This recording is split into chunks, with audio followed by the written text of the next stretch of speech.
hardest record out right now. This is the hardest record Jacksonville out right is a now. dump. The whole South is a dump. But listen, that's not why I hate America. Let me be real for a second, okay? I hate this place because it values money more than it does life. People are left to rot and die on the streets of America because they can't afford healthcare. That's unfair.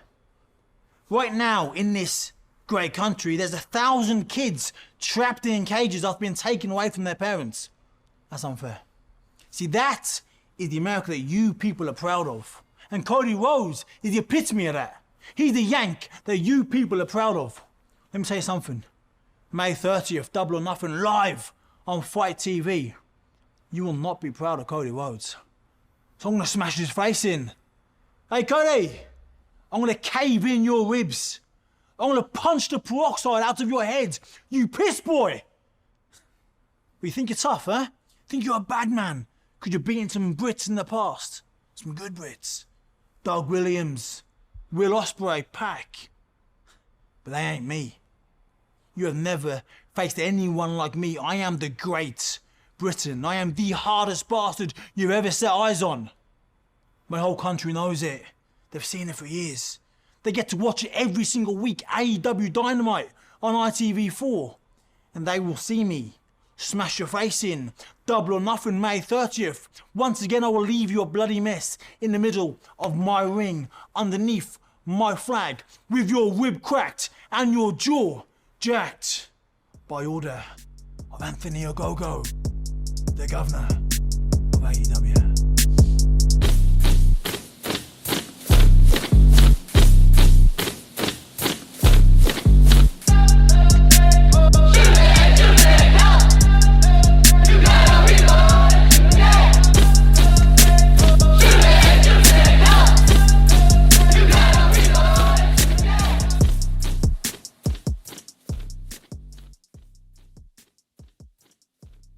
Hello and welcome to the War Report. This is a show where we talk about NXT and AEW.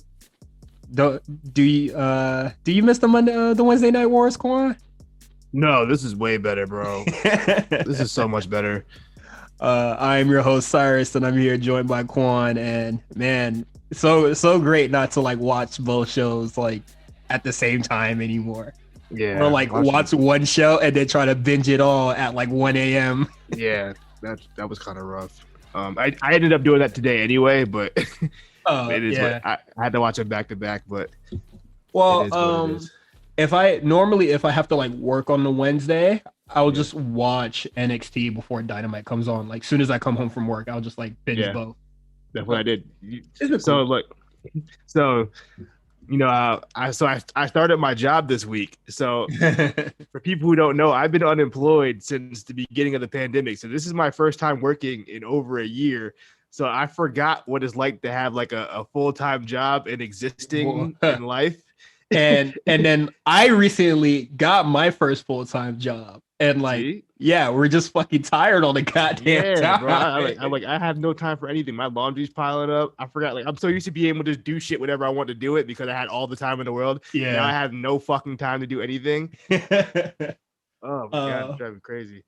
Yeah, and it's like wild because you know, you only end up having like 2 days off, and my mom was just like, oh, you know, like use your PTO or whatever, and I was like, motherfucker, them days is precious. What are you talking about? Right? I'm not gonna use my goddamn PTO to do laundry. I'm sorry, even though that sounds like a great idea, but like, you know, nah, you got PTO. You know what I mean? It feels good though. But have you watched any like wrestling outside of AEW this week, or like AEW and NXT? I watched Raw. I did watch Raw. Oh, and I enjoyed it. I was actually enjoying it this week too. I heard different stories. Honestly, I haven't watched Raw, like a full Raw, since February, and I think I'm content with that. You know, yeah, no, like, you're not missing anything. Now every time I think of Raw, I think of that fucking tweet Meals had the other day. You like that? We got 2 more hours. We're all bored as fuck. Thanks for being on this ride with me. Here's 2 more. 2 more. No, I was at work earlier today, and you know, I was just like, man, it's been a minute since I like watched wrestling that wasn't for this show. Mm. And I kind of like missed that shit. And then I'm just like, oh, when the fuck do I have time to do that? You can watch SmackDown. But like at work, motherfucker. Not at work, but, you know. But what is it for SmackDown? Nah, instead of watching things, I like prefer to play video games instead. So like that's where like if I have free time, I'm going to like play video games instead of watching wrestling because I watched 4 hours of wrestling this week and then I had to talk about it and I had to like edit at like midnight. I'm fucking tired. Yeah. You know it's crazy too. I just bought Mass Effect. I barely had time to play it, man. It's a little buggy, low key. I'm like, yo, this is kind of like. Did you play Mass Effect when it was out initially? So Mass Effect 1, I didn't play it much because I thought the game was terrible. But Yeah. I went back. I came back in. I thought it was still like I still thought like it was cool. So I came in for 2, and I thought 2 was like great. And then I played 3. I finished 3, and I was just like, I don't know how I feel about this. And then like I just moved on with my life. Like, but then that's at the same time I like picked up Dragon Age. I didn't like Dragon Age 2 that much. I did like Origins, Inquisition. I'm playing through Inquisition now. After I finish that, that's when I'm gonna buy Mass Effect. When I used to work at GameStop, there was this guy who like lived and breathed that fucking game. He was like, yo, you gotta play Inquisition. You gotta play Inquisition. My friends were like literally doing like the same thing to me, and then I was just like, dog, I haven't played a Dragon Age game since like 2011. Mm-hmm. So it was just like, if anything connects to the previous game, I don't know jack shit. Yeah. And then there was just like a little bit like I forgot like about all the factions and stuff like that. So I was just like, I don't know who are these people and what they represent. And then like, you kind of need to know that to like make some of the influences. But I played through it. I thought it was nice. If you caught me streaming on Twitch, you could watch my full playthrough of the Dragon Age Inquisition, but there's no commentary because I'm on Discord talking to my friends. Mm. But Dragon Age Inquisition is very fun. I'm really enjoying it. Once I finish that and all the DLC, I'm gonna hop into Mass Effect. Yeah, well, it's a little buggy. I hope they fix some shit, but it's cool. It's Mass Effect. Honestly, Mass Effect 1 wasn't really the highlight of that franchise for me. It was always 2. Like 2 was the shit. It's definitely 2. I'll tell you that right now. So like I'm really about to play 1 and be like, man, this shit kind of sucks. And then I'm gonna get to 2 and be like, yeah, this shit's crazy. And then it's all like, I don't know, maybe 3 is a little better now. Because I remember they talked about like fixing the endings and shit like that. But like that's what okay. It plays better than 1. So like yeah. But this is not a video. This is not a podcast about video games. Even though I wish we're not talking about our lives. I mean, shit. We could do a ramen. We could do a ramen talk on BioWare games if you're like well versed. I'm not. I'm not at all. Okay, then we could just do it on the Mass Effect games, and I think we could get Van Rid on that because I believe he's going through it as well. That'd be. Yeah. Oh shit, probably Justin too. Yeah, we probably feel like a ton of people on it. But that'd be heat. But let's get to it.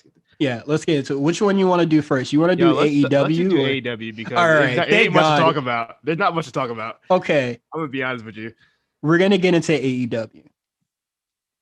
I'm gonna be really, really real with y'all. I'm not trying to like be a dick about it or be like, super one-sided or seem like I really hate this promotion. But dog, these episodes for like the past 2 months have like been really fucking bad. And I like, it's tolerable, like I can watch, I can absorb the information that is a part of it. But like, I think I'm like reaching my boiling point because these last 3 weeks, I cannot stand to watch these episodes. Yeah, I tapped out at like 8:45. I know you text me like I can't do this. Yeah, I completely tapped out. I was just like, I'm not really enjoying anything that I'm seeing here, and like a lot of this shit is like to little consequence. Like nothing really truly matters. I just like stopped caring. You could tell this was a taped episode of Dynamite. Like you said, everything was pretty inconsequential. The title matches we knew nothing was gonna change. They're not putting Varsity Blondes on the pay-per-view card. And like, this is clear that they're doing all the title matches so they could just knock these people off the rankings. So it makes sense for Eddie Kingston and Jon Moxley to be there. Yes, that is smart. That's perfectly fine. Honestly, for the one fucking time in the world, I wish they would have just completely said fuck the rankings, because none of these matches really fucking matter. Yeah. Because you're gonna want to have the bit varsity, no disrespect to the Varsity Blondes, but y'all not the pay-per-view match. That's just how it is. And it's kind of crazy because, they're doing this match, but last week you already said that Eddie Kingston is what you want. Jon Moxley and Eddie Kingston is what you want. Yeah. So why are we doing all these fake title matches that we know that doesn't really equal to anything? Or we kind of just know the result. I want AEW to really be good so bad, but then I'm just shit happens on the show and I'm just wait, but why? That doesn't make sense. What is it? Christian Cage and Matt Sydal has a match. It's on the quick hits, but I really want to blitz through this. So they have a match. I thought the match was really good. We don't really have to do the format. We skipped whatchamacallit anyway, so we gotta get to that. We skipped In the Trenches completely. Oh shit. Whatever. We'll get into we'll do it after this. AEW. So Matt Sydal and Christian have the match. I thought it was fine. And then Ricky Starks, who suffered a fractured neck 3 weeks ago, and they were silent about it. But I'm glad he's okay. It's not too severe. But now he's in the Taz position, where he's literally cutting the Taz promos and then setting up for the beatdowns. For what? Get him on the TV. But you could still dog, you could still pay the kid and let him go home and fucking rest. He has a fractured neck. My man was folded like an accordion 3 weeks ago. I'm saying, let the motherfucker lay down. Why are we doing this? And still, Team Taz, post-Revolution, still the same fucking people. They still have the same tactics. There is every match or post-match or whatever the fuck Taz is a part of always follows the same fucking format. Can we please break these dudes up or do something different? What is it? 4 weeks ago, we literally saw I'm going to distract you by talking, and then Hook is going to come out and do a chop block. That literally happened 4 weeks ago. Why are we doing this again? And then the little spice up that they wanted to do this time was having Hangman Page come out. And then Hangman Page gets beat down, but what the fuck? You had the Dark Order coming out the last time. Now suddenly they don't want to back him up no more. Well, but Dark then Order they had come to out. go save. Yeah, they go save. Yeah. And then they come out on the other part of the show for people that they aren't affiliated with. Wait, who they come out for again? They came out for Sting and Darby Allin. But they got beef with Scorpio Sky and Ethan Page. But I thought Hangman Page was your boy. You could have did both, but y'all decided that it wasn't important enough. Yeah. Hangman Page got it as Brian Cage countered the Buckshot Lariat. And honestly, there's enough motherfuckers in Dark Order to split up the goddamn group. It could have been Silver Reynolds 12 and some an other motherfucker, and then later on the show it could have been John Silver and the rest of them, Evil Uno and Stu Grayson. Niggas said 12. 12 don't even exist. Niggas just throwing numbers out. Fuck it. 12 is not a person, or is it 11? It's 10. Whatever. I'm sorry. But what else happened on this episode of Dynamite? I'm not gonna lie, I did chuckle at the Acclaim's freestyle towards Kingston and Jon Moxley, because I think we all when we heard the podcast when we all heard that it was called Oral Sessions, I think we all made the same joke. Yeah. So it was very low hanging fruit, and fuck it, I laughed. Look, I tweeted this earlier. I was going to complain about Hit Row's rapping on Tuesday until I heard Max Caster say, I wish I had the quote directly, but he called that man a Newport. What does that even mean, bro? He said you look like a Newport. Huh?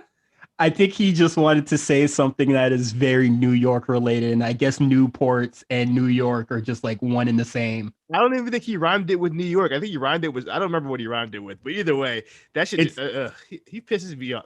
It's fine. You know what the worst part is too? Hold on. Last week I said, hey, yo, I like Hit Row rapping because it's better than the Acclaim. And you're just like, I don't know. Come on, man. Top Dollar got bars, bruh. B-Fab could rap, bruh. You know what the worst part is? Niggas on the timeline gassing these bars too. It happens every week. I don't get it. And I look, they're not black. But that's the wild part though. It's like I understand for non-hip hop fans that shit's cool, but like I'm seeing like people who I know on the timeline that are hip hop fans saying those bars are fire. And I'm like, y'all are lying. That's a fucking lie. I know music's subjective, but y'all niggas are lying. Yeah, cut that shit out. We all like to troll, so I just think that motherfuckers is trolling. Nah, but niggas are serious. But I did like the oral sessions bar though. I thought that was really funny. And then Eddie Kingston and John Moxley beat their ass. I thought the match was a little too long, honestly, but it was fine. It was serviceable. Like it's not the worst thing on the show. Yeah. Probably one of the worst things on the show. I'm sorry. I saw you tweet that you enjoyed it or you rated it high. But Serena Deeb's versus Red Velvet, dog, that match was garbage, bro. I liked it. You didn't like it? Absolutely not. That match was terrible, what was wrong with it? Red Velvet is not ready. I'm sorry, she's not ready. And I definitely think she absolutely has the potential to get better, but I feel like I don't know what's going on Dark and Elevation, but like I felt like they just needed Serena Deeb's to have a match since she's like back from injury. But like I don't really think that, I don't know. There's still like work. There's still work to be put in there. Like I don't want to like shut her down and be like, she's like garbage, but like there's work that needs to be done there. And I'm just sorry. I really didn't enjoy it. That's just me. Sorry to be a Debbie Downer, but I just didn't enjoy it. I'm sorry. Debbie Downer. All the women's matches on the show were terrible. Well, first of all, the other women's match it was barely a match. It was like 90 seconds. They should have made it a backstage brawl because fuck it. You could have made that a nice little segment. I wouldn't have been mad at that. You know what? I'm just like, bro, you haven't had Sheet on Dynamite in like a month, and like, and this is the first match that you put her in, and Rebel is doing terrible jumping jacks. It's not even that. It's just like. I feel like there's no heat for this program at all. Oh, absolutely not. It's like zero. Like, bro, where has Sheeta been? God, it's just not booked. Like, yeah, I don't get that. There's literally no heat for this match because everybody on the TL likes Hikaru Shida, but everybody's just like, dog, just give the belt to Britt Baker. Yeah. It doesn't matter that Hikaru Shida is not the better wrestler. I mean, she's the better wrestler. Yeah, she's the better wrestler. Britt Baker is on the fucking show, and that's all that matters to people. Yeah, we actually see her every week. Yeah, and she's still growing. She's growing as a competitor as well. So like, it's really nice to see that. But like, this shit is just so puzzling. Like, like, where's Chris Statlander? Where's Penelope Ford? Dark. For fucking what, bruh? I think Penelope Ford, she might be on little Elevate. Yes. That is correct. So I will eat crow on that. That is what happening. Yeah, a lot of them young ladies are on on Dark. You know who else who's been on Dark for a minute and like they never put her on Dynamite? Big Swole. Ooh, Big Swole has not been on Dynamite in forever. Yeah, what's up with that? I remember she was injured. Is she? She's back. Obviously. I know she had because I know she battles with like Crohn's disease, and so she's out sometimes and she comes back. But she was on Dark this week. And then who else? Diamante. Yeah, same thing. She was on Dark this week. She hasn't been on. She's good. I like her a lot. I would do her. She's fine. Yeah. But yeah, those are all your women's segments. Sorry, I didn't really like the matches. What is it? The inner circle and the Pinnacle promo. Once again, the Pinnacle gets smoked by Jericho and Co. Yeah. So it was whatever. The Pinnacle has like a weird like breakfast. I mean, not breakfast, but like mafia dinner style thing. Some mafia dime. Just reiterating what they said last week, which is like whatever to me. And then Sean Spears like freaks out on the waiter. I was like, whatever. Is he the loose cannon of the group? I can't take this guy serious, bro. I'm trying. How the fuck is Sean Spears the loose cannon and not Wardlow? Well, I don't know. Wardlow, the silent assassin, the silent killer. But like, is that not scary than the wild card? I mean, Sean Spears isn't scary. He puts no fear in my heart. If I saw Sean Spears out in the street, look, you smoke his shit. Look, I won't say. I ain't gonna say that. But I mean, it might be. You would not be intimidated if he raised his voice at you. Yeah, man. Look come on, bro. Let's just be honest. I think the coolest thing about the Pinnacle like side of it is like Wardlow chugging that bottle of wine. I thought that was like really cool. That was like it. And then for the inner circle side, obviously they agree to the Stadium Stampede because like who really turns down matches? Do you think it's too soon to do Stadium Stampede right after Blood and Guts? Like, yes. I feel like I feel like they should have waited on Blood and Guts. I don't know why they were so eager to do that so fast. I wonder. Like Blood and Guts should have been the thing for May or like for the spring, and then when you get crowds. Yeah, and then Stadium Stampede should have been for the summer. You know, just like seasonal things. I think it's like kind of crazy that you like blew your load doing your like two biggest matches back to back. Yeah. So it is what unless they got something lined up for the summer, like they got something real big. Because we know what AEW do.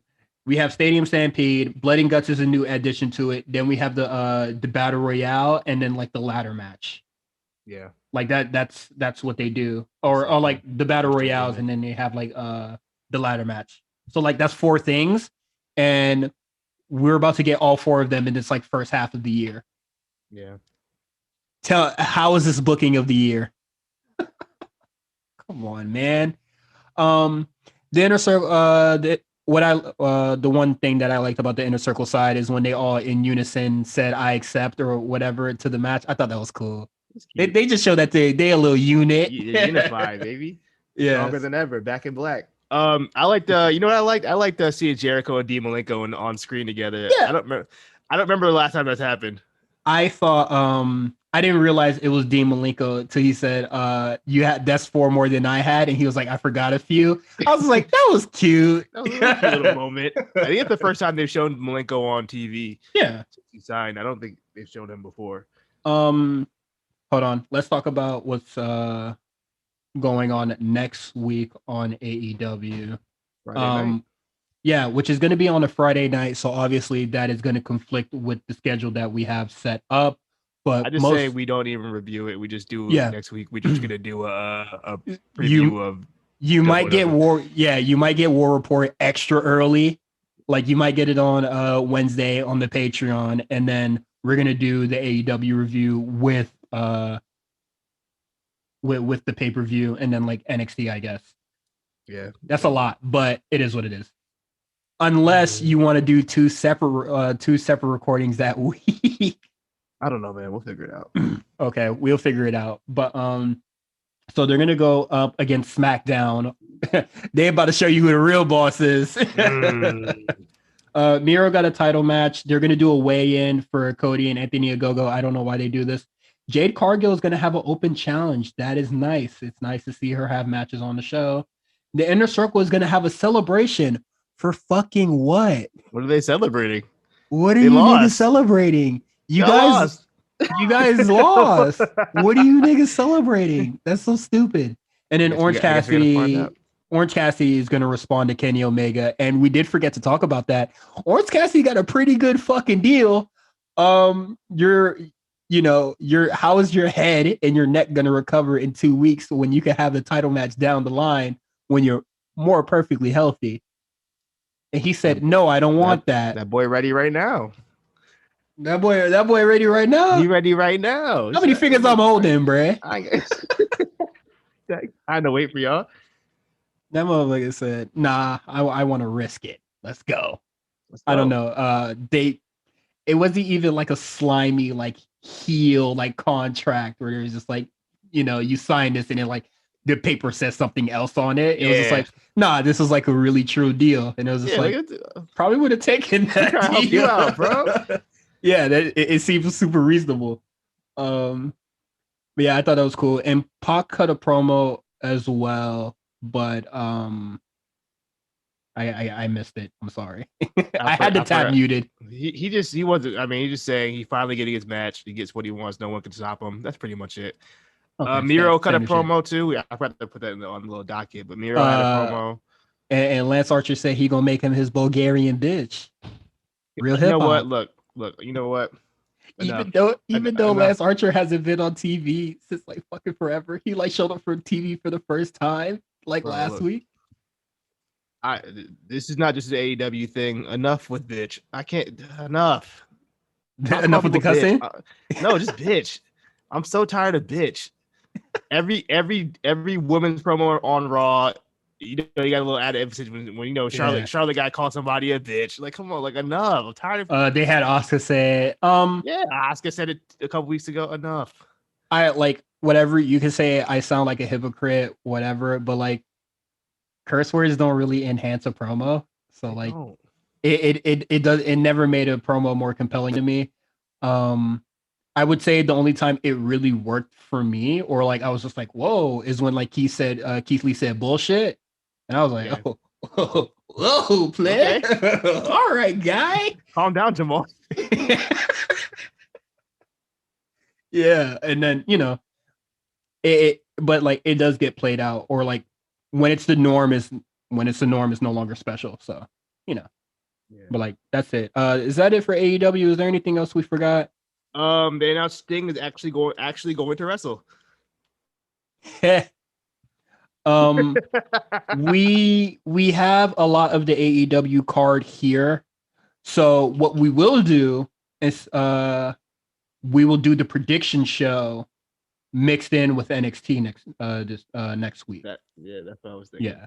So that is it for our AEW segment. I am so sorry that we like blitzed. I completely forgot about the trenches. You were so ready. You were ready. I wanted to get it out of the way so bad. And like we actually have a lot to talk about this week. So first, this is gonna be a quick one. So reported by Ian Carey, some of the AEW EVPs aren't really on speaking terms.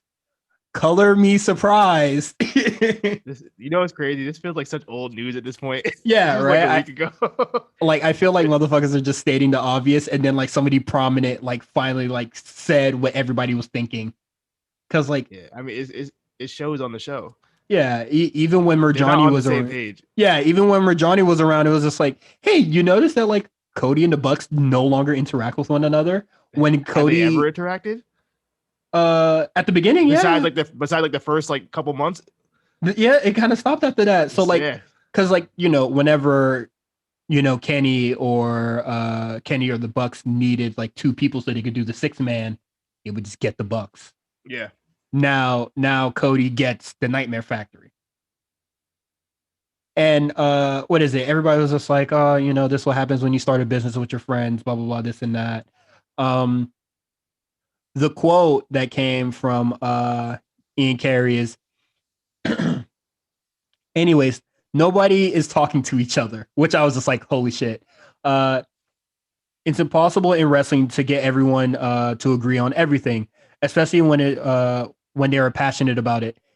The Young Bucks and Kenny Omega are legit close personal friends. Cody is more of their business relationship with the other three, which was just like, yeah, we kind of like all saw that or like knew that even when they were starting AEW. Yeah, that makes sense. Start with. We all saw it coming. So I guess it kind of like sucks that they're not on like speaking terms, because like it does make the show feel very disjointed. Where it feels like every Cody segment just feels like segregated from the rest of the show. Yeah, like and like the AEW Dynamite flows so much besides Cody's segment. Like Cody just by himself. Yeah, we've been saying this for like 2 years. Like it's like everybody is in their own separate universe. Like you have the Elite and John Moxley, how they're in their own like universe. You have the Inner Circle and the Pinnacle. That's like their half, and then you have like the Cody half, and everything with that, and then like maybe like some women. Like the women are stars in the universe. Yeah. they're like sprinkled in, and then it does make the show feel very disjointed, or just like you're watching a completely different product every couple of segments.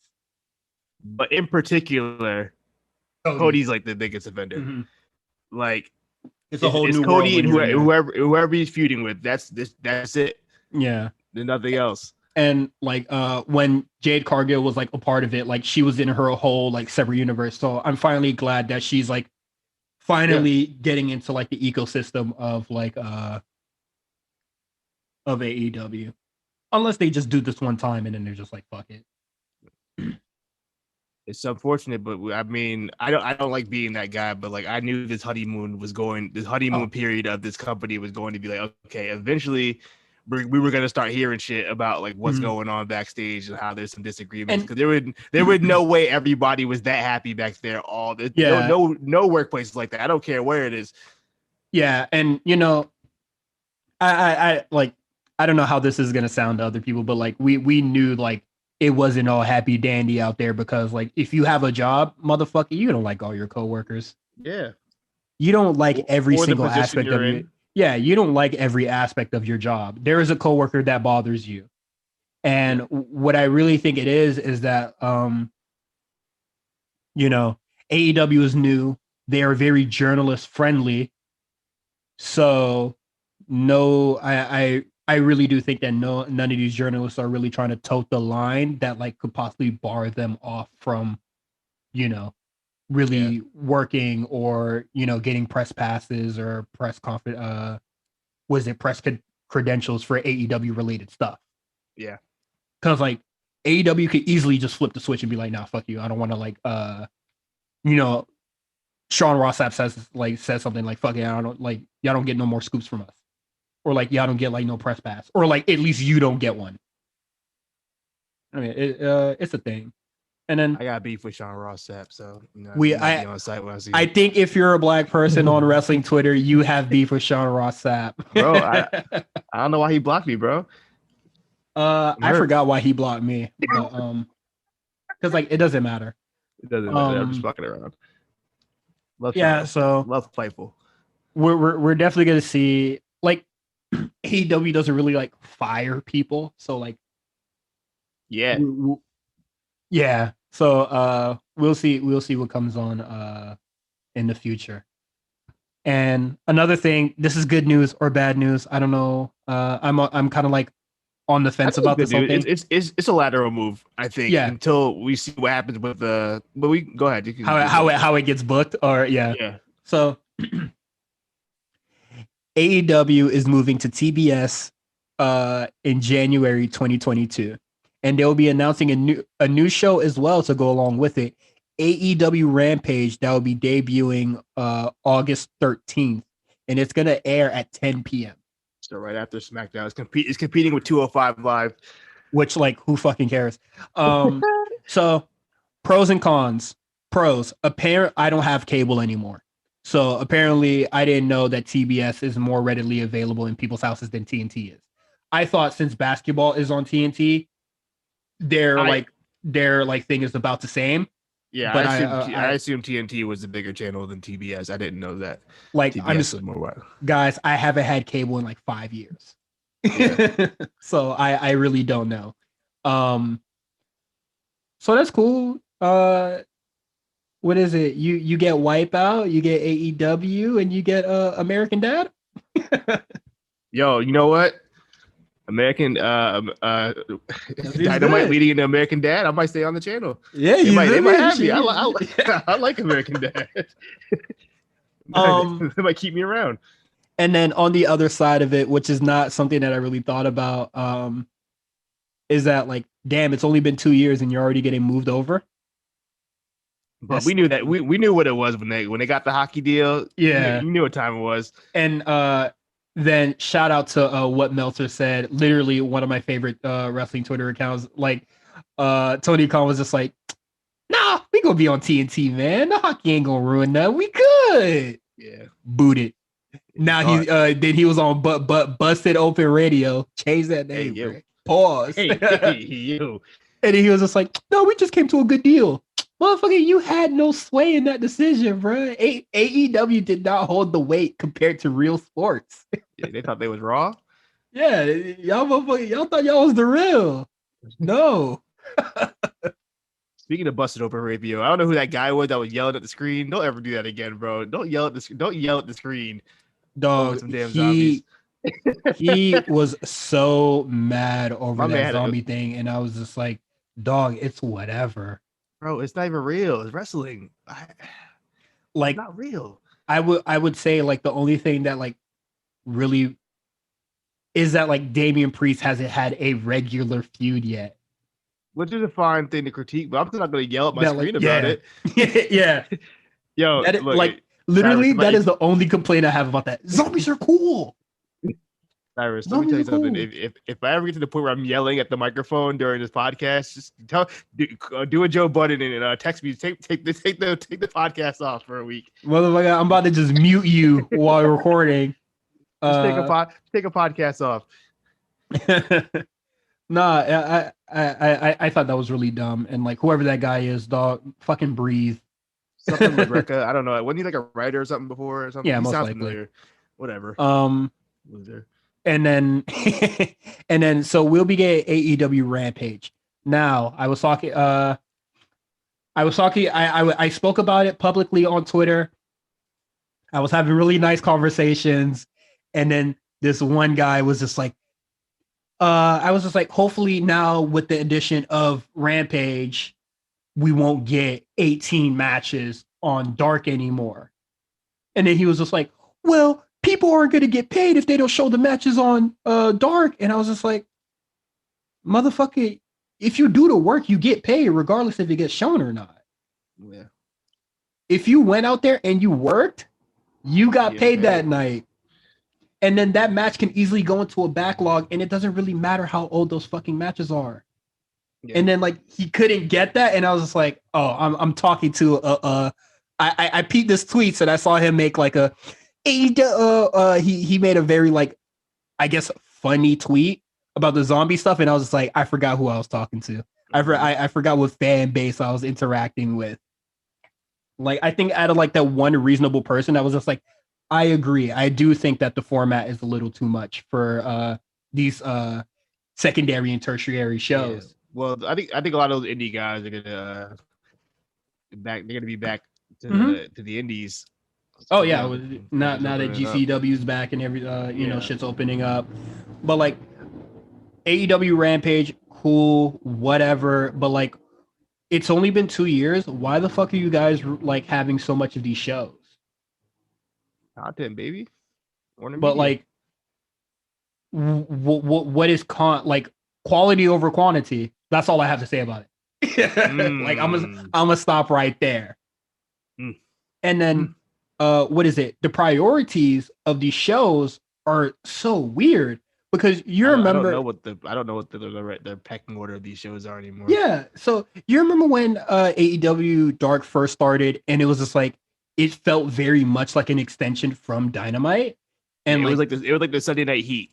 Yeah, yeah. Things mattered, and then they had vignettes. They showed you like if you didn't see this person on Dynamite, you would see them on Dark, and they would get like a proper vignette. Yeah. Story, all that shit. I miss that 15-minute match. I miss that. I don't want 18 matches. They'll probably go back to that when they start touring. I think Elevation is going to stay the same, but I think Dark is just good. When they start touring again, I think Dark's going to go back to the regular Dark. I pray for that very much. And like another thing that really bothers me about Elevation is like, why the fuck is John Moxley on there so much? They needed because him and Kingston needed wins to get this tag team ranking. I told you. But like I was just like, they're racking up wins, boy. Okay, they probably booked all those matches in one day. Yeah, right. But like, call me. They were short matches, bro. They were like 30-second matches. But am I nuts for thinking that Elevation was gonna be for all the development talent that is on Dark? Because like you're trying to elevate these enhancement talent that you have. I mean, they were wrestling enhancement guys. Like, but like I'm seeing I hear what you're saying, but like, why the fuck am I seeing Britt Baker, Jon Moxley, Kingston, Ryu Mizunami when she was about to have her match with Hikaru Shida, or like after that, Ethan Page? Like, why are these people on Elevation? And then you literally have like the people that have, like no TV time experience or anything on Dark. I just think that they just need to do a complete like shift in like who the fuck is. Like, I think they taped mad shit and they're just throwing whatever on any show because it doesn't really make a difference at this point. I think once they start touring again, they'll figure it out and kind of. But I just thought it was weird, and that's really why I don't really like watch the shows, especially since like the only connection that they have to the show is this person needs wins really fucking fast. Yeah, and this is like, how they're gonna get it. Bro, like, the last like 4 weeks Elevation has been Jon Moxley, Eddie Kingston matches where they're just like squashing guys like 30 seconds. It's they're like, what was it when Britt Baker was just like, I'm gonna be number one contender, and then she came back next week. Boom! Like 3 wins. Like, what the fuck? Was she in the trenches in there, just beating up everybody like Goku? At one point, Moxley had a match on Elevation and on Dark in the same week, so he racked up 2 wins in like 1 week. 3 wins. I think he like wrestled on Dynamite that week too. He had like 3 wins in a week. It was crazy. Britt Baker in there like goddamn Black Dynamite training with all the enhancement talent, beating up 5 niggas at once. But like yeah, that's it. Like I will check out Rampage for the first 2 weeks until I get fucking tired of it, honestly. So to the really big news, we talked about it 2 weeks ago. We were just like, hey, we want it as bad as you guys want, but I think that there's going to be very odd repercussions about it. And you know what? I still do, because now Drake Wuertz, who was a NXT ref, is fired, but now he has free time. That's worrying. Well, I mean, he was using his PTO, like your mom said. Yeah, PTO. That boy was wasting his PTO to go spread conspiracy theories. Regal pulled him over and said, "Yo, what's wrong with you?" Good for. Don't be using your PTO for this shit, man. What's wrong with you? So he's fired. Nah. Hey, goodbye. Fuck it. I don't really care at this point. Like, we're home free. Look, man. I like This is a long time coming. This dude should have been got, especially after reading the notes about the shit that's been going on for a year now. So the Fightful report that came out after the firing, they were just like, people were just like, oh, he's gone. I'm about to talk mad shit right now. I'm about to talk my shit. So after he got fired, they were just like, man, here's all the bullshit that's been going on since since last summer.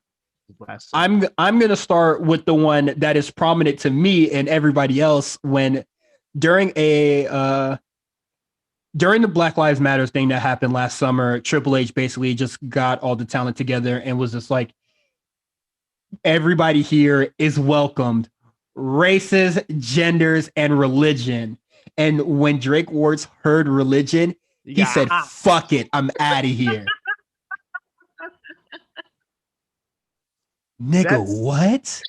Bro, I said it in the chat thing. I was like, look, it's not funny, but that's kind of funny. No. I just imagine him huffing and puffing out the room when she said religion. Yeah, he hears Triple H religion, and then just like walks out. And then, dog, I tell you right now, if I was in a like once everybody like comes back to the fucking building or whatever, if we have a staff meeting and then I go what? And I angrily storm out. My manager is following me, pulling me to the side and going, Nick, are you good? Bro, how do you get that angry over it? Like, well, like, how do you still like? How are you not like in big trouble after that? he was. Did they say he? They well, said like he was banned from the PC for a couple weeks.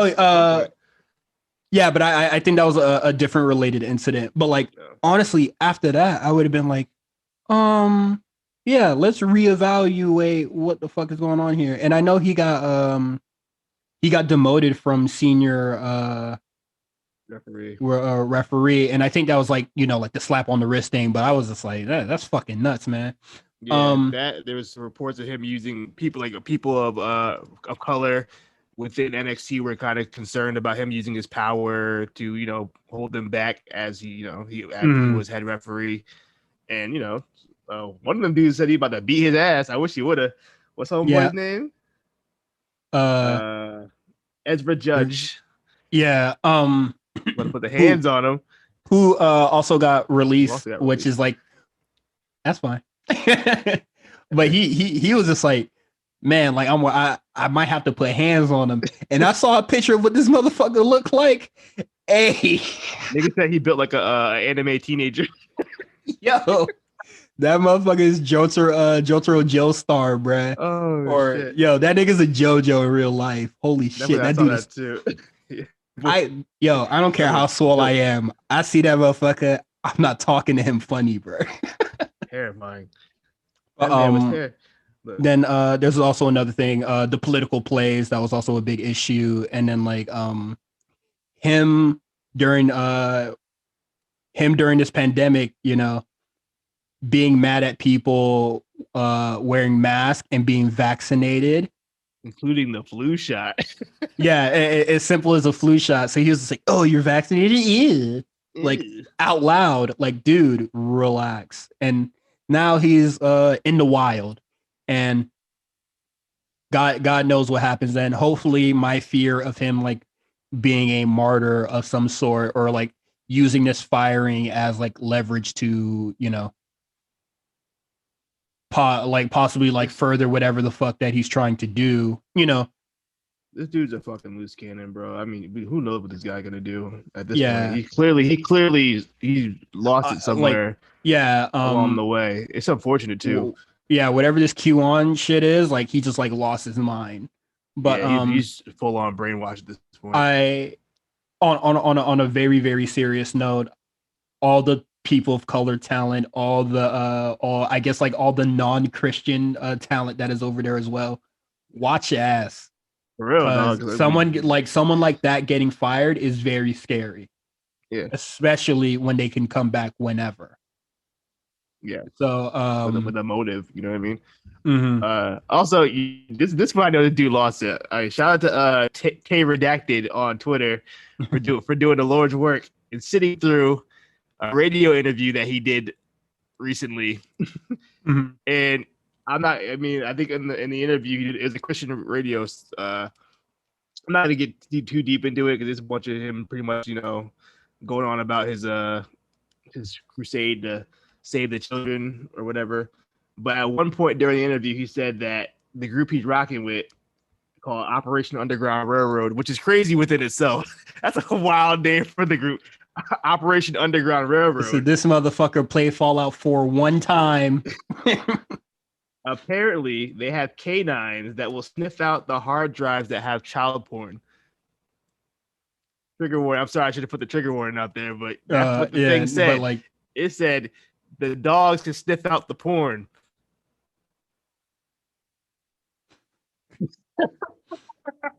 The dogs can sniff the porn. Okay, so I'm gonna go two questions. So you have to train to dog to know that scent. How the fuck are you doing that? Are you downloading that stuff yourself and like sniffing it out? Like, you have to train the dog to do that. How are you training that dog, bruh? You know what the crazy part is too? I've on some serious shit. I've heard a lot of those QAnon people are like they be kind of like into that kind of pedophilic type shit, which is crazy. I I mean, it's would not not. that I wild. obviously would It's not not be that shocking, surprised. actually. Yeah, Like, it's really what not that is it? shocking. Like, the person that is trying to protect you from it is like indulging in it. Yeah, that happens a Um, lot. but yeah, so he's gone. Let's go. And unfortunately, there are some other firings as well. Drake Clemens, who was the Another dog. ref, wasn't? Yeah, another Another ref. ref? Yeah, Yeah. another ref. But Twitter is quick because I completely forgot about this. He was the referee that was the Seth Rollins stan during the Kevin Owens and Seth Rollins feud, who had the Seth Rollins shirt under his referee shirt. Oh, okay. Yeah. I remember that. I saw that Okay. screenshot and I was just like, "Oh fuck, that did happen." Oh, yeah, I forgot about that. Alexander, Was that Heyman era? no, That wasn't Heyman era? I don't think so. No, Okay. because what is it? Heyman era ends with the Lana and Bobby The Lashley wedding. wedding, right? In my mind, it does at least. That's probably the last big thing that happened. Okay, so like it definitely happened after that. Okay. So, Alexander Wolf, who got Surprising. cut, That was very surprising. so fucking random. He must have asked for it, you think? He maybe wanted to go back home? Well, like, We're only speculating, but I mean, that's he was in a program, like in the middle of a program. Yeah, he was in the middle of a prominent program that I was like oddly invested in. Like, this, despite the parties involved. If whatever it is, if you wanted to go home or hopefully we see him again in the future. He said he's a free agent until next month. Obviously, he tweeted it and said that he's open for booking. So I don't know. Maybe he's gonna. Damn. I don't know. Watch him watch him end up in the fucking like the indies that a WWE is affiliated with. He like, Evolve. Evolve, WXW Germany. Like if he wants to go back home.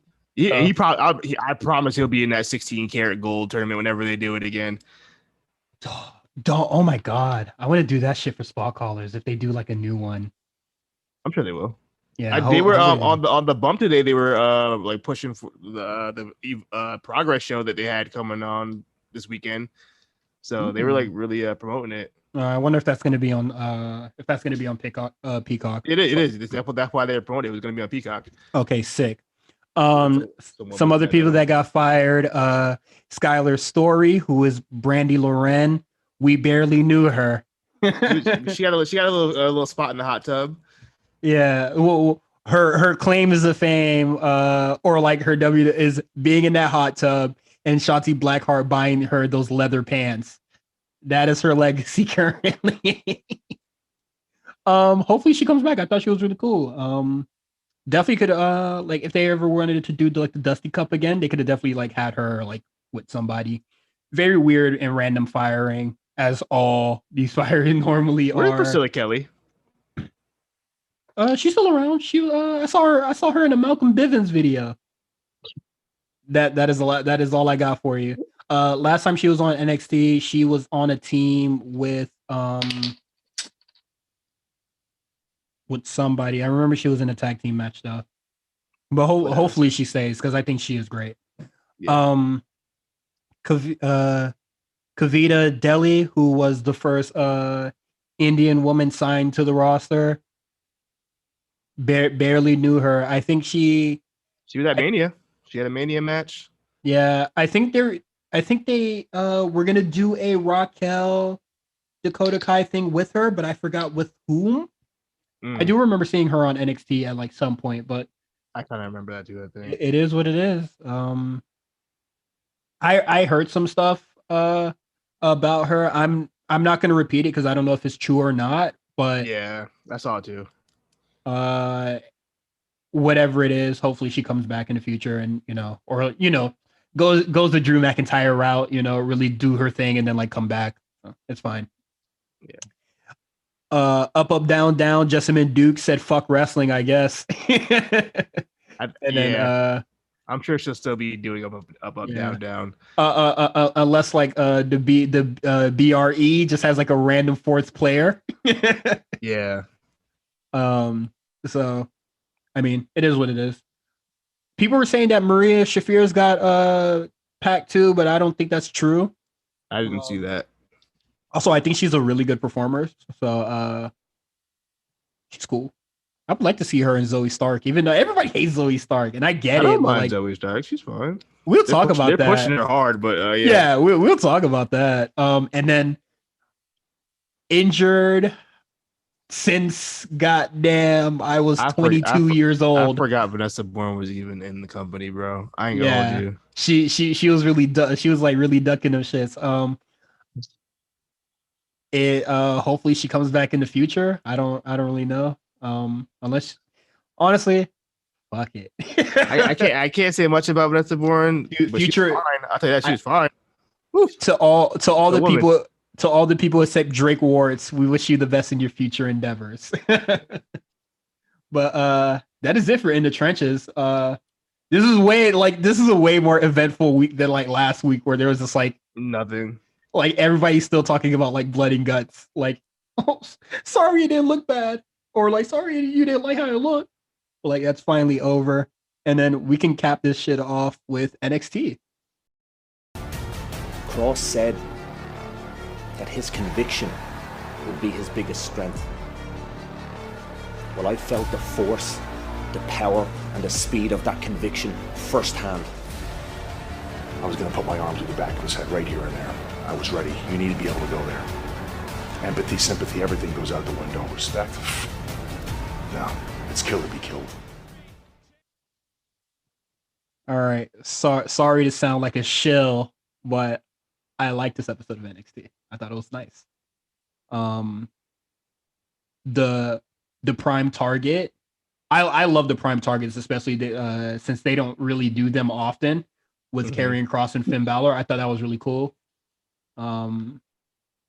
They're gonna have the match next week, I believe. Let's do it. That should go be hard. Let's go. Let's do it. Yeah, this is gonna be great. Who do you think is gonna win it? Kross. Do you think they do a third match, but Balor pulls out the demon? I don't know if this version of Balor is going to pull out the demon. I don't think it's going to happen. My thing is that if the demon gets pulled out, then once again Karrion Kross gets like a short run. Yeah, that's what I'm saying. I don't think they want to do that again. I think there's a reason they gave him the belt back as soon as he came back. I think there's a reason. Normally I don't really care about like title reign length. Honestly, I really care just like, would you give it to him for? If it is so we can have the spectacle of the demon coming out when like they have like fans back at the PC, like that'd be cool, I guess. But too soon. It is what it is. I don't really think it is happening, but it's nice to think about. Yeah. This should have been a quick hit, but I don't know why I threw it in there, into the main topics. But you care, you're invested, man. Yeah, Indy Hartwell knows the truth. Her third eye is open. Dexter Loomis, who was creepily giving her a massage at the spa, still likes her. So that's cute. We'll see what goes on from there. My thing is, I don't think Johnny Gargano or Austin Theory are going to get involved in this like love triangle, which is fine. Yeah. So like, how is this going to work? Or is Dexter Loomis going to cost them the title? And then I guess I don't know, man. Maybe it'll be happily ever after. Maybe after a while. But like, what if like Candace goes psycho mom and then Indy Hartwell like hits her, or Candace is her? And then like there's a little. Honestly, I don't want to see them break up. I think the mother-daughter thing is like cool. It's too soon to break the way up. I think. I think they're just hitting their stride. Yeah, they really are. With like the mother or like this family dynamic that they going on, I really like it. But it has been a couple of months. Like I think it's been like at least 4 or 5 months now. Yeah, it's been pretty. If they wanted to get rid of them, it's been since October. Oh shit, that's so long. Oh yeah, that's when Indy first joined them. Yeah, War Games. No, Or Halloween Havoc. Havoc. Yeah. When she had the ghost face mask. Oh Yeah, my she had the ghost face mask. Jesus Christ, time fucking flies. Holy shit. Talk about growth. Oh my god, you're but we'll see what happens there. Loomis is gonna have to say something at some point. I'm tired of this shit. He gonna have to say some fucking words, bro. Say something. What you typed in her DMs that she checked, bro? What are you DMing her if you don't speak? He can't. Look, he can't give you the game. Let me know, bro. I'll be Loomis. Put me on game, bro. I'll be Loomis Hive again if you put me on game. How you doing, bro? But what was I gonna say? If they wanted to like phase the way out so they could make room for Hit Row, that's cool. I think there's enough space for them both, but if they wanted to, then that's fine with me. You know, as the prominent faction, because I think Imperium also is has their stake in rising up. They got Phantasma sitting right here. What you talking about? Look, yeah, them too. They got a lot of stables. That's that's 3 heel factions. So if they wanted to phase the way out to prioritize a different one, that's fine. I understand. Speaking of Gato del Fantasma, they have a fucking banger of a match with Timothy Thatcher and Tommaso Ciampa. I thought it was really cool. I started laughing really hard when Thatcher was in the zone and they just started elbowing him, and it was just like, yo, that's disqualification. My man just started spazzing out with the elbows. Can I please tell you how you already know I'm Raul Mendoza Hive. I've been Mendoza Hive since the jump, since his jobber days. Well, come on. I'm El Gato del Fantasma Hive. I'm talking about pre-Legato Fantasma. I've been rocking with Raul Mendoza. He looks so much more comfortable out there. Mm-hmm. That dude, he's in his bag right now. Joaquin Wild's in his bag right now. That whole team, man. I love Legato del Fantasma, man. I really do. DJZ, when I saw a couple of his matches at GCW, I think he's really, really great, and I'm glad that he really hit his stride, because for a little bit he was in that weird Jake Atlas spot where they were just we don't really know what to do with you. But, so fantastic to see him come together. I love El Gato del Fantasma. You know what's great? Actually, a lot of those breakout tournament guys, they were all kind of stuck in a weird spot for a minute. Mm-hmm. They put them all on TV, and they're like, what do we do with these guys now? And then the guy that won freaked the fuck out. Bro, all those guys are what do we do now? But I think it's crazy that they've all kind of found their niche now, which shows that NXT is working. Think about it. Grimes, was Swerve in that? No, Swerve was Swerve. Sweet might have been in that. I don't know if he was in that, but Atlas. Mm-hmm. Who else was in that? I don't remember who that was in that breakout tournament. Reed. Everybody likes to act like the PC don't work because what is it? Tay Conti didn't fucking become a WrestleMania main eventer. Swerve Scott was in it. So what is it? Andrew Garza? Holy shit. Andrew Garza, Boa, who I feel that faction needs to show up back on the show, but I'm just how do you integrate them back into the show? We're gonna talk about that in a second. Bronson Reed, Grimes, Loomis, Swerve, Joaquin Wild, and then Jordan Miles. All those dudes found their stride. And then with Boa, he's there. Justin hit me up about it earlier. We were talking about NXT with Mark, and then we were just where the fuck is Xia Li, Taysha, and then I was just honestly, what the fuck do you do with them?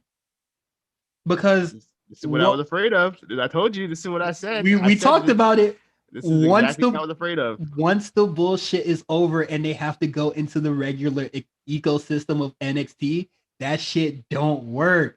Dog, you put Xia Li in a match with Toni Storm, Zoey Stark, Saray, all that one hit kick little KO shits, that's out of here. Yeah.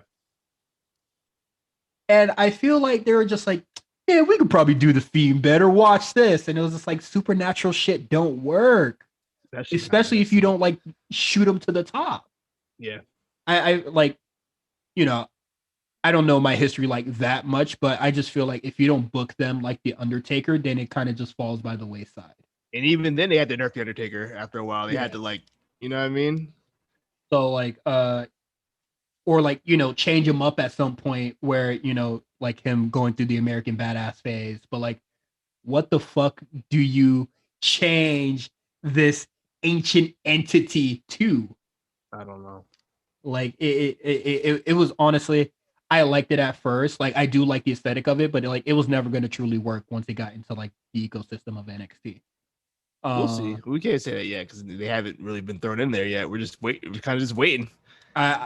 We'll see what happens. Do you see Xia Li beating fucking Raquel Gonzalez?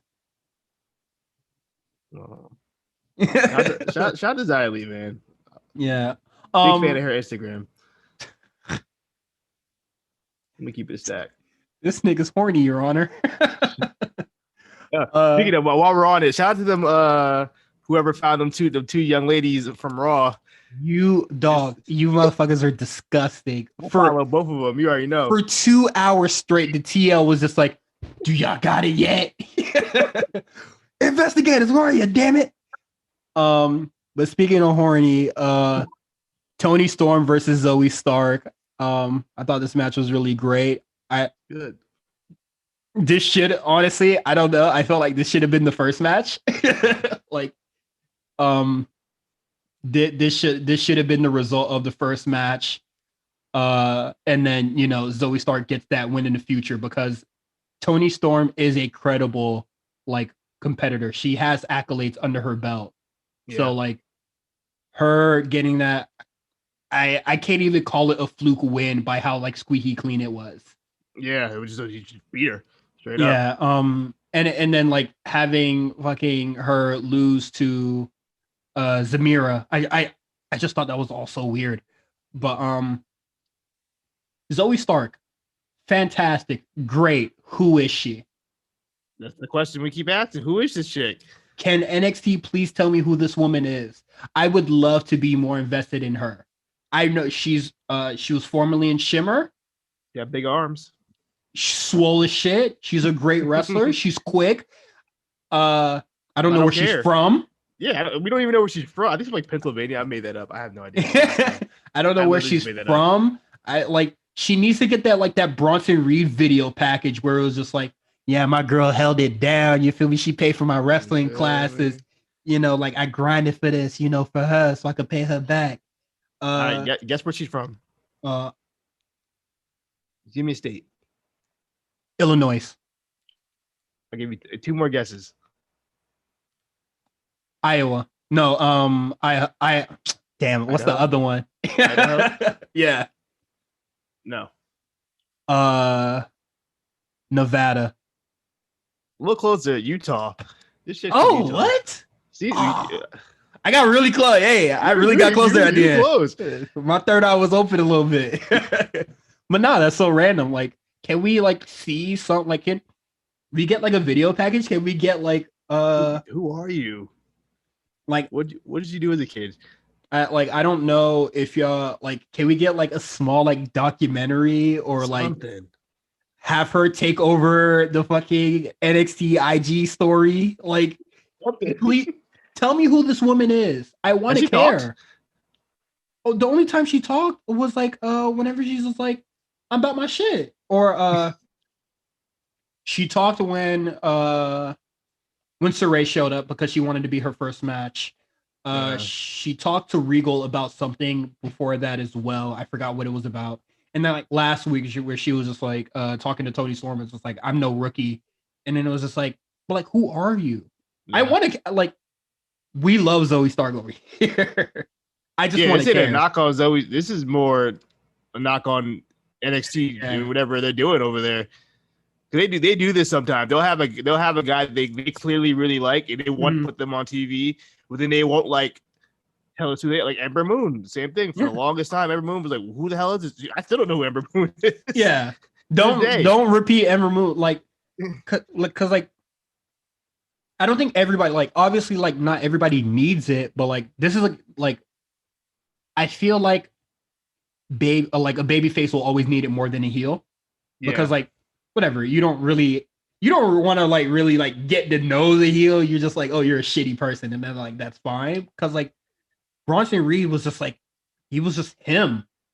Yeah. And then it was just like, but who the fuck are you? And then like you get the backstory, and then like when Johnny Gargano was a babyface, it was just like, hey, his dad like owns this like famous pizzeria and shit like that. Like, yeah, you know about. Did Zoey Stark grow up on a ranch? Does she like mountain climbing? Like, who are you? That's what I'm saying. So hopefully they figure that out soon, and then I feel like they're gonna have the third match again, and then like it's gonna be like with a stipulation. Shout out to the finisher Tony Storm did. I still don't know what the hell that I don't like. I watched that like 5 times trying to figure out what the hell she just did. It's I've never seen that in my life. I've watched wrestling for 20 years. I've never seen that move in my life. But like I've seen the motion of like how it starts, like whatever that is called, DDT, whatever. Hey, just call it the Hellstorm, bruh. I don't know. You call it whatever the hell you want. Call that shit the Hellstorm. That shit was hard. That shit was fire. Yeah, just a fancy DDT, which is fine. I don't see her doing that often. I feel like she's gonna keep the Storm 0 for like bigger opponents, I guess. Yeah. Next match we have Bronson Reed and Johnny Gargano in a steel cage match. Dog, when Bronson Reed did the splash on his back, woo, I retired. Wouldn't have been me. Couldn't have been me. Good dog. I would have died. Like, no way. I thought the match was really, really fantastic. Loved it. This is very proper booking. Like, yeah. You know, they kept screwing him for a really long time, and then they did the steel cage match, and then he won it all. And they still tried to screw him in the steel cage match. I like that. Yeah. I loved it. He overcame the odds. That's how you overcome the odds. Yeah, and then AEW was just like, yeah, let's do this shit backwards. Yeah. With the wrong person winning as well. Yeah, I'm happy for Reed. Yeah, I'm glad Reed got it.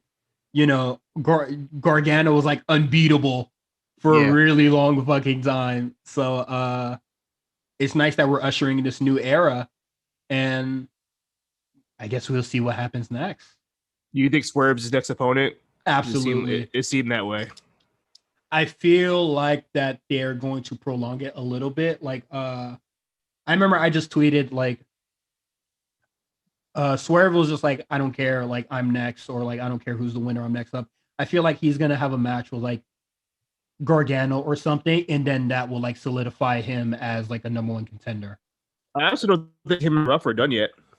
Yeah, but I don't think I don't know if he'll win. I do see Bronson Reed holding it for a long time. Me too. Obviously the person who I want to take it is Santos Escobar. I'm sorry, like guy. That's the only thing that makes it right in the world for me. Yeah. So we'll see what happens then. I'm not gonna like fantasy book it now. I'm tired. So we'll see what happens. There's a lot of heels on NXT. These quick hits to get out of here. Yeah, quick hits. I don't like this Pete Dunne promo because it literally said nothing. It felt like, you know what it felt like? It felt like a legit sports promo, like it was like a interview. Yeah, like, and I was just like, why are we doing this? He's just talking. Yeah, I felt like the Bobby Fish, him calling Pete Dunne out, did way more for the show than Pete Dunne being like, yeah, I like to get a little more aggressive in the ring, you know, like talking about his like technical style. Yeah, and I was just like, it was almost like a shoot interview. Yeah, and I was just like, it was like, weird, like so dumb to me. I didn't think it was really necessary because like he just reiterated what he's been saying for the past 3 weeks. Like, yeah, motherfucker's busy. I beat Kushida, but he's a champion now. Whatever. What? Oh, I could beat Gargano if I wanted to, or you know, if I wanted to go for the North American, I could do that. Or I can go like beat Karrion Kross, or like, you know, Walter. Whatever. Yeah, Walter does unfinished. Like, what are you doing? Like, you're literally just talking like hyper. Like, he's fantasy booking himself. I don't care. It's really strange. That shit was so weird to me. Cameron Grimes versus Jake Atlas. I thought the match was fine. It was very nice to see Ted DiBiase where does this shit go next? I don't know, but I'm enjoying it more and more every day. Keep it going. Yeah, Keep it going. It's nice and fun. Eventually, Cameron Grimes is gonna have to go broke, like Job. So we'll see what happens there. I think the segments are nice and fun, but like, you know, eventually, like Grimes is gonna have to do something or not. Fuck it. Hey, this is completely off topic, but I got the Lakers game on. Why is Andrew Wiggins locking LeBron up? What's going on? I know you don't care, but if Robbie would hear this show, he would have something very disrespectful to say about Andrew Wiggins guarding LeBron. Well, I'm gonna check his Twitter later. He probably said something disrespectful already. Whatever, it's working. I don't think they're 100%, but whatever. Anyway, Alexander Wolf, he's out. He's out for real. Yeah, he's out. Double entendre. I thought the match with Killian Dane was okay, but I did like the post match where they were just like, "Oh no, we just go beat your ass. Your ass soft now. We go beat your shit." Anyway. Like fuck it, and they just like beat the shit out of him and beat him out the territory. Thought it was cool. Honestly, man, it sucks that he got released. I thought this story had so much like more potential. Yeah, I feel like it was just getting started. Yeah, so that's very unfortunate. I don't know where that story goes now when a very important character in this story is now gone. And then Hit Row had a match. I like Top Dollar. Adonis, whatever. But I'm a very big fan of Top Dollar right now. I definitely think he's the best rapper in the group. Yeah, bro. That theme fire. You know what? Yeah, that's hard. Really, that theme. Come on, hard. Man. You have to turn around on Hit Row. You was hating it last week. No. Look, I like it. I like Swerve. I like Adonis. I don't know the other two people. I just don't want them to rap. Top Dollar. Come on. Hey. I just don't want them to rap. Stop. Okay. I will say no more rapping in wrestling. I don't want I will say all of them rapping is a little too much. But Top Dollar got bars. Bars. He at least got a steady flow that works. I want, you know how I want Gene's banned from wrestling? I want rapping banned from wrestling too. Only person allowed to rap is John Cena. Josiah and John Cena. Oh, okay. Nobody else is allowed to rap. Enough. This is enough. Oh my god. Nah. Top Dollar Hive over here. I'm fucking with it. Davari and Tony Nese too. Man, forever. They in 205 live hell. 205 purgatory. Yeah, because Tony Nese SmackDown. Tony Nese is a really good wrestler. But you know the problem with Tony Nese is he kind of boring, bro. I ain't gonna. I told you about what happened when I went to Money in the Bank, right? They booed the mans, man. They didn't boo him. Everybody just left. Everybody just walked out. I thought honestly, we're just gonna say this and then get off this shit. But like, when your gimmick is I'm extremely athletic and nothing else, like that fades away after like a first loss, in my opinion. So like Tony Nese his gimmick being I have abs. Nigga, so did I when I was 17. Like shit, literally everybody has abs. Like Xia Li could do your gimmick right now, bro. Like it really had like what is it? It had an expiration date, and now he's a heel, and I think he's kind of boring because he's like with Ari Daivari. Yeah, dude. You know what though? It could be worse. He could get roses shoved up his ass. So you know, and in his mouth. Oh my god! I hope that check is nice, man. I really do. I hope that whatever Gulak getting, I hope it's nice. Hey man, don't worry about my brother's pockets, man. I think Gulak's a lifer anyway. I think they really like him. Didn't he train Bad Bunny too? So I think they trust him. He trained Sasha Banks too. Well, he trained with her for her Ronda Rousey match. You know, she had to get more technical. So I think she was training with him and Oni Lorcan. I might be mistaken, but I remember Drew Gulak being there. Yeah, I'm pretty sure Oni and Sasha are pretty close too, because they're from the same area. Oh yeah, Boston. But that is it from us. We hit 50 patrons this week. Sorry, I can't give you guys all a personal shout out because I don't have the password. But I don't either. Isn't that crazy? Why don't we have the password? I don't want the password. You know what? You're right. There's enough passwords I have to memorize already. But honestly, you think Justin and Meals are hiding the numbers? Yeah, this feels very Joe Oh Budden-ish. wow! You want to go hiding there? The numbers? What's the splits? What's going on? You know what? I'm not gonna say anything because Justin's putting money in my pocket this week for me to do a job, so I'm not gonna squander this opportunity. You keep that bullshit on your side. You're not getting numbers. paid Justin, extra. I want the numbers. You heard it. We want to see the numbers. Ownership. Have Spotify email Jaw? Let me know. Transparency. I want to see it all. Let me know. But shout out to all the patrons. Shout out to all the patrons. You can become a patron on the A Show RNC Patreon. You can just have a standard $3 or you can have the $5 amount, and then you could get episodes like this early and other exclusive content, like when we randomly review documentaries. Spot Callers is an exclusive show. Meals is working on an exclusive show as well. They're, just nice, fun, cool stuff. If you pay $50, you could get on the show, which I'm just like, that's a really nice perk. Well, who the fuck is going to get on this show? Because nobody wants to watch AEW. You're lying. Everybody in the group chat is just like, man, I don't know how y'all do it. Y'all so brave. Like, oh, that is enough. But you can also follow me and Quan. You can follow me on Twitter at H_visibility. You can follow Quan at the Comeback Spot. You can follow the A Show at the A Show RNC on Twitter to keep up with every show that comes out and just be in the know.